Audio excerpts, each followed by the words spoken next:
tonsillectomy. So tonsillectomy is the surgical removal of palatine tonsils. क्यों remove करना है? In condition tonsillitis, inflammation of the tonsillet. If patient is having obstructive sleep apnea, in that condition, enlarged tonsils which is causing breathing or swallowing problem, which can lead to breathing or swallowing problems in that condition, or if patient is having peritonsillar abscess, कि वहां पे पेरिटॉन्सिलर से abscess formation होगी, pus formation होगी, तो इन condition में हमें tonsillectomy करनी पड़ती है।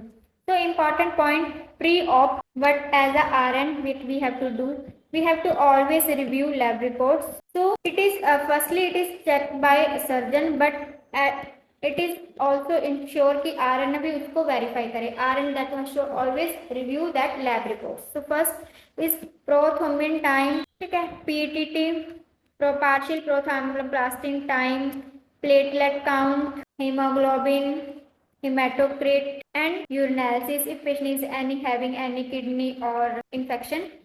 तो we use this pre op because APTT जितने भी हमारे क्लॉटिंग फैक्टर हैं उनको इम्पॉर्टेंट है, बिकॉज पोस्ट टॉन्सिलेक्टमी ब्लीडिंग होने के चांसेस बहुत ज़्यादा होते हैं। तो इसलिए कि पेशेंट का APTT prothrombin time, PT time, INR वगैरह सभी नॉर्मल रेंज में होना चाहिए कि पेशेंट को रिस्क ऑफ ब्लीडिंग ना हो। तो ये सबसे पहले हमने उनको लैब उन सबको ही रिव्यू करना है, ठीक है।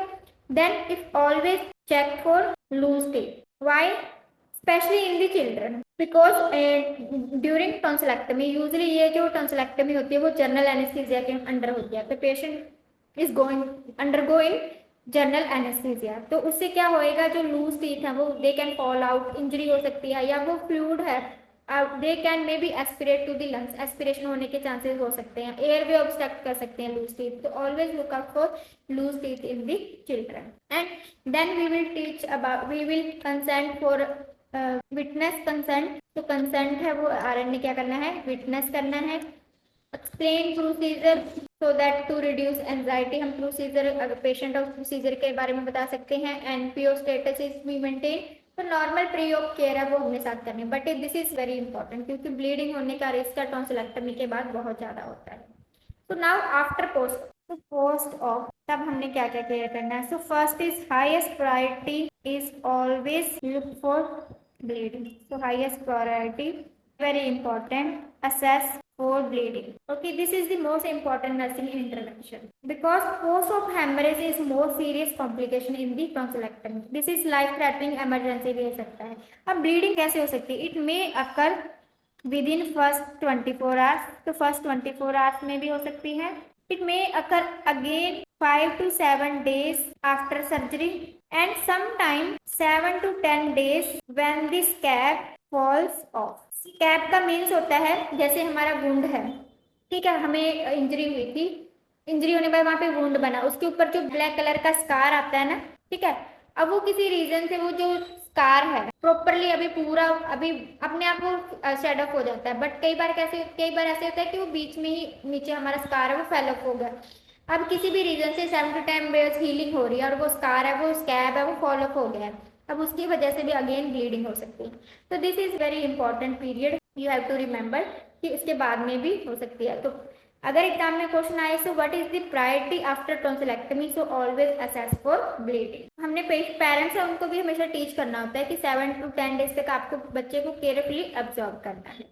अब हमें पेशेंट के क्या क्या जो सिम्टम है, साइंस है, वो कैसे बता सकते हैं कि पेशेंट को ब्लीडिंग हो रही है। तो अगर बच्चा बहुत ज्यादा फ्रिक्वेंटली स्वॉल्विंग कर रहा है, तो फ्रिक्वेंट स्वॉल्विंग कि पेशेंट का सर्जरी बार बार हमें इसलिए कि कुछ वो स्वॉलो कर रहा है, स्वॉलो क्यों हो सकता है, this is the indirect sign we can assess कि पेशेंट को हेमरेज हो रहा है। And frequent swelling is occur because the child that keep swallowing, because जो ब्लड है, ब्लड इकट्ठा होके जो ब्लड है वो उसके गले में वहां पे थ्रोट के अंदर ट्रिकल हो रहा होगा, वहां पे इकट्ठा हो रहा होगा थ्रोट के अंदर। तो पोस्ट ऑफ थ्रोट के अंदर ब्लड इकट्ठा होने से बच्चा क्या क्या बार बार उसको स्वॉलो करेगा।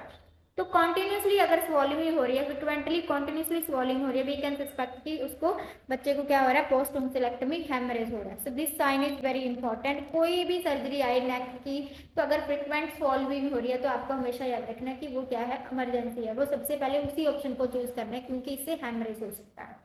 Second will be fresh blood in throat, अगर हमें विजिबल हो रहा है तो फ्रेश ब्लड इन थ्रोट से हो सकता है।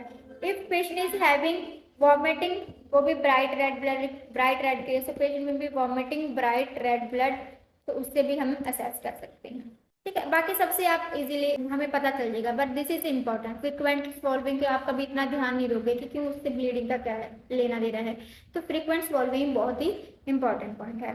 देन कॉफी ग्राउंड, कभी भी ये वर्ड आए कॉफी ग्राउंड वॉमिट, इसका मीन्स है कि थोड़े पहले ब्लीडिंग हो गया है, डार्क ब्लीडिंग हो गया वो वहाँ पे, तो वो अगर कॉफी ग्राउंड वॉमिटिंग कर रहा है मीन्स अंदर ब्लीड है वो हो रुका है, मे बी थोड़ा सा टाइम हो गया है, it may be stayed in the stomach, तो स्टमक में रहने की वजह से वो थोड़ा कलर चेंज हो गया, पर ऑलरेडी प्रीवियसली इसको ब्लीड हुआ है। तो बट ब्राइट रेड है वो बहुत ज्यादा ओवर कंसर्न हो गया as compare to coffee ground, उसको प्रीवियसली पहले हुई है, बट अगर ब्राइट रेड आ रहा है मीन्स उसको अभी रिकरेंट हो रही है। Then we can go for vital signs. Vital signs कह सकते हैं, वाइटल साइंस में हमें अगर पेशेंट को ब्लीडिंग हो रही है तो ब्लीडिंग में पेशेंट में have tachy, hypotension, pale skin, cool and clammy skin, तो cool clammy skin will be, बहुत ही ठंडी और व्हाइटिश वैसी क्लैमी स्किन हमें दिखेगी। एंड अगर पेशेंट को ब्लीडिंग हो रही है, पेशेंट ब्रेन को ऑक्सीजन नहीं मिल रही, हाइपोक्सिया हो रहा है, उसकी वजह से पेशेंट कैसा दिखेगा हमें, रेस्टलेस, तो restlessness will be there. So this is important कि हम ब्लीडिंग को कैसे असेस कर सकते हैं। Now is the position, so after surgery हम टॉन्सिलेक्टमी के बाद पेशेंट को पोजीशन कैसे देते हैं वो भी इम्पॉर्टेंट।